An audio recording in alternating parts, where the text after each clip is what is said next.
No matter what genre of game you're making, you'll eventually have to make some maps and levels. I mean, unless you're making a text adventure, in which case I have no idea why you're even watching this video.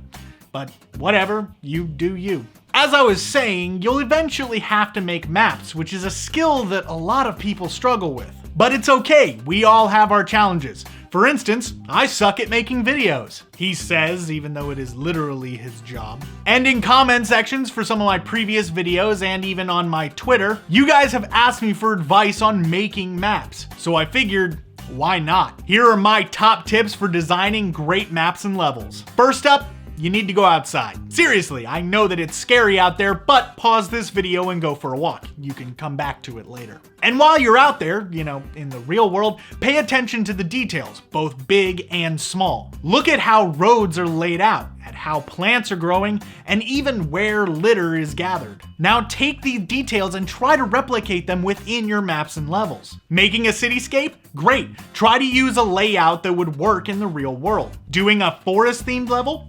Awesome. Try to use the natural structures that you observed in the real world. Next up is probably the most simple piece of advice that I have. Before you even launch your game design software of choice, grab a sheet of paper, preferably graph, and do some planning. Now, graph paper is great for this because the grid allows you to better approximate where tiles can be placed and that sort of thing. This will allow you to better visualize what you actually want to do before you get into the nitty-gritty software side of things. It might seem sort of tedious at first, but trust me when I tell you that you will save a ton of time and energy if you create paper mock-ups first. Now, once you get to actually making the map, try to be aware of what your player will be able to see at any given time. No matter where your player is standing, you want them to be able to see something of interest. I know that this may seem easier said than done, but stay with me here for a second. What I mean by this is try to make it so that no matter where they are standing, there's something visually interesting to keep them engaged. This can be as simple as a decorative flower title or even an object in the far background moving in an interesting arc.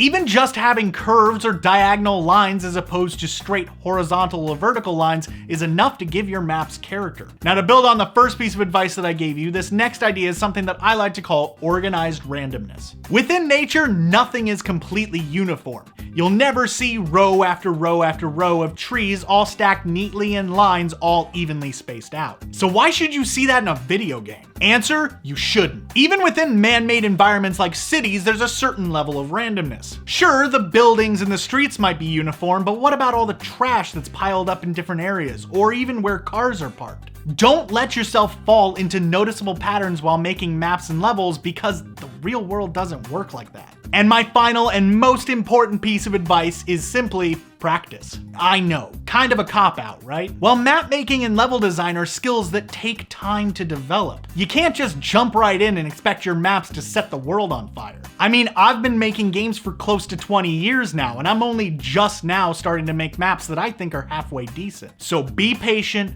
put in the time and effort, and always, always, always strive to learn and improve. And soon you'll be able to make the maps and levels of your dreams. Now, I could go on and on and on about this for hours, but those are just some of my pieces of advice for map makers and level designers. And if you want to see more of this kind of content, why don't you give this video a like and leave a comment down below? I'd love to hear from you. Don't forget to subscribe and have a good one.